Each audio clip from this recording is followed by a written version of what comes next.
Hello guys, sino hello mo ma'am kuno ha ta ta mo so so so dari sino ma'am kuno nga sini ma'am hai cái đó tụ với ma'am buồn sana ko na ham fast time mo usa cái ma'am atu buồn sana ko yung star akoi mani hot kang bugo sana ni ma'am sana le koi le kai gi cái trophy night trophy cái trophy ni ma'am ai mà sang sang ko le buồn sana mà tay mo sang usa cái ma'am này yeah sana nó tìm hát party buồn có hay đó khăn đèo có câu gì xin nào được câu gì em bảo nhưng mà các bạn phải biết ẩm ta phải rất to luôn máy nó khuất anh như là prep nào với cái hay đó thấy thì đấy cô mình là sao đấy tôi đi cận mà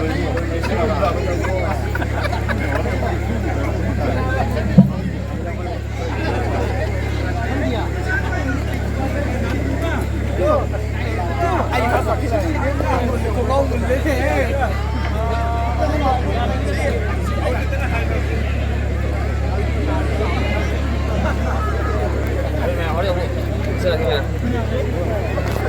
đi nong xe với ta đấy masigi di hian cancel na ta sar ka budi mandre ramadana nasigi opening ni sa si hongna bodawada ai ko gi arrangement kinam kudimat development da natraga ko da paisa gi hiram do gi rama do gi ra automatic awaba mayong na ba ito na mga pwede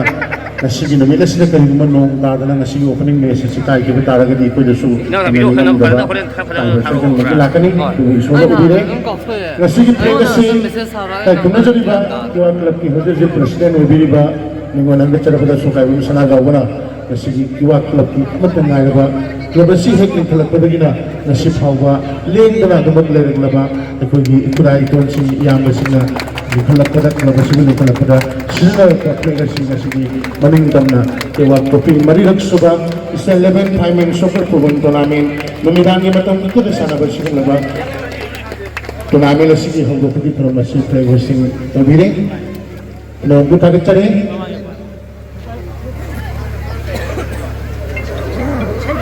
nama kangen jari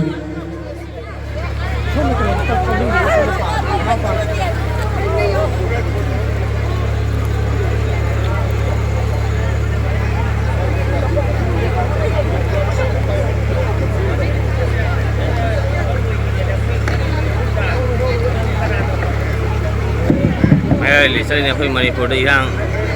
I think mayam thoi ba sigi odo ato mayam thoi gi koi gi thok ta mai shanti le ne Manipur tang du le ta na le no dong ta ha ta mai le ma koi gi kewa trophy night trophy gi mai le na ha ta sinja ba mai le rally ha ta le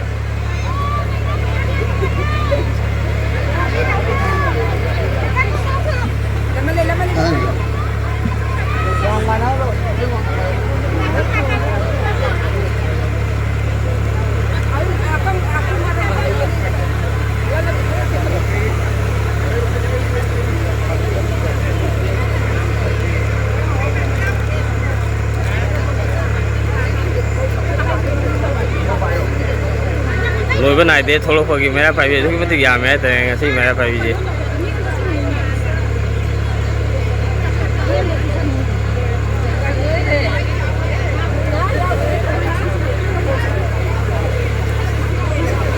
đây một lần là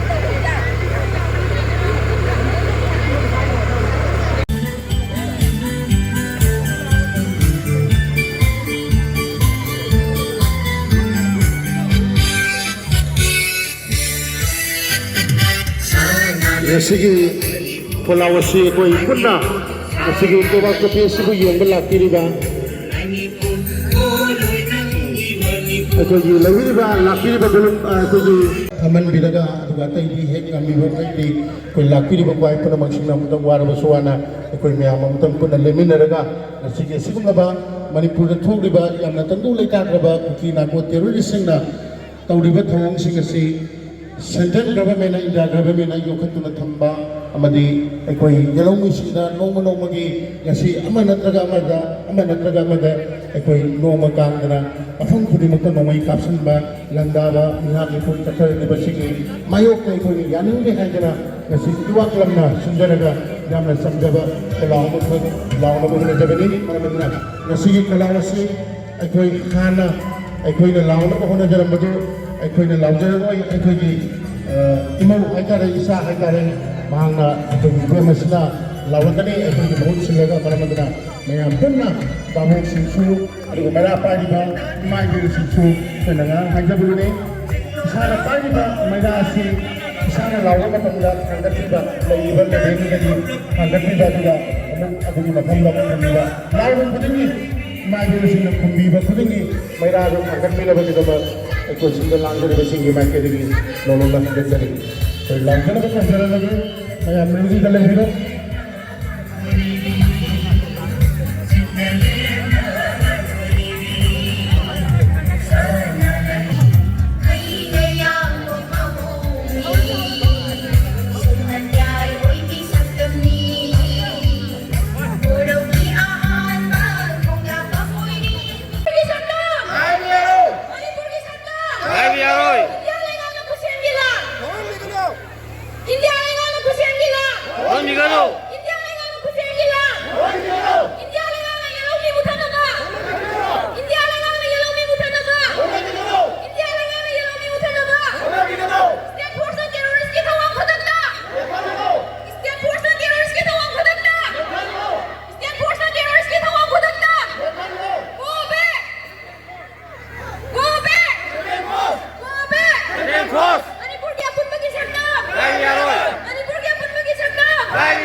Lai janungi mani, lai janungi mani, tiktak na, tiktak na, sana lai ba Manipur, Manipur, sana lai ba Manipur, Manipur, poloy nanggi Manipur, Manipur, poloy nanggi Manipur, Manipur.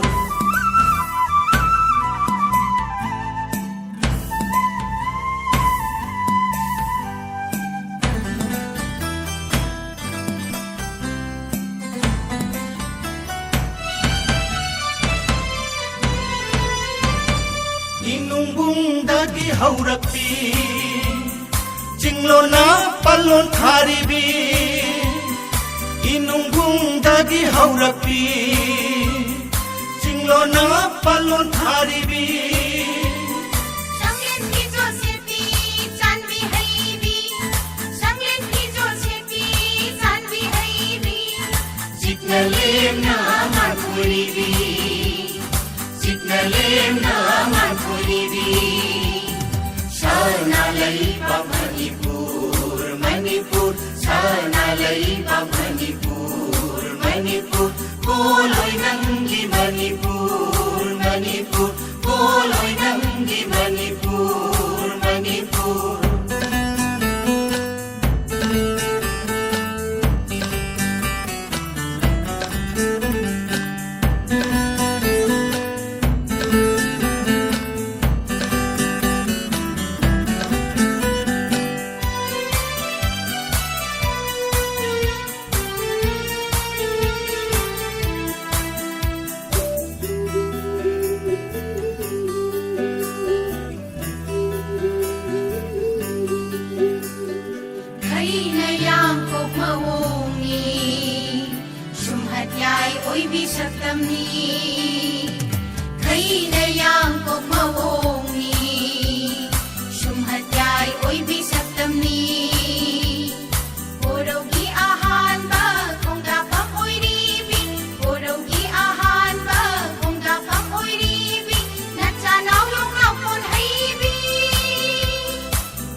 Mino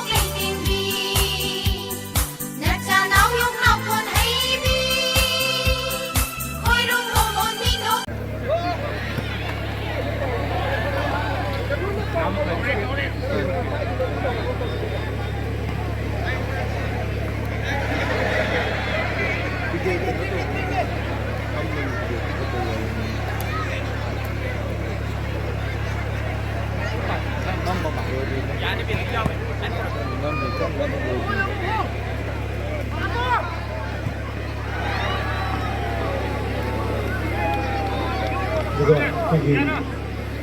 babak sini mereka kini meninggal tentang berjaya kerana memang tentang berjaya di siap oleh juga mai maka walaga ini bah mayam sisi sudah di siap oleh ini juga kaimar wisi mai walaga ini bah mai bel sisi mereka angang sing yang lebih di besi ngadu kamlaga yang di besi ngadu ya raga di madu angang sing ngadu kita baru main dulu dalam di perubahan ini tambah mende koi bel sisi kamu tak akan terjadi mai udah tahu ni kena halo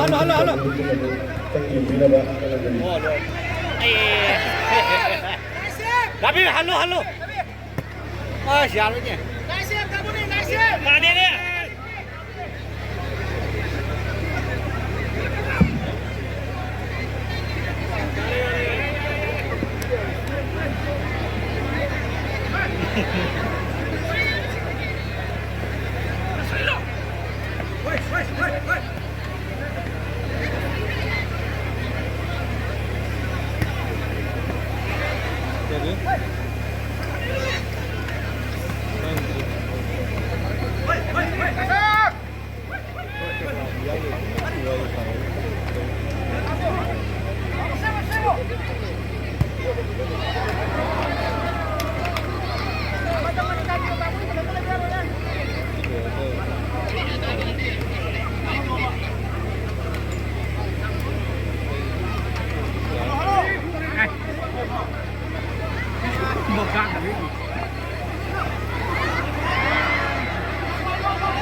Sige sana ni ba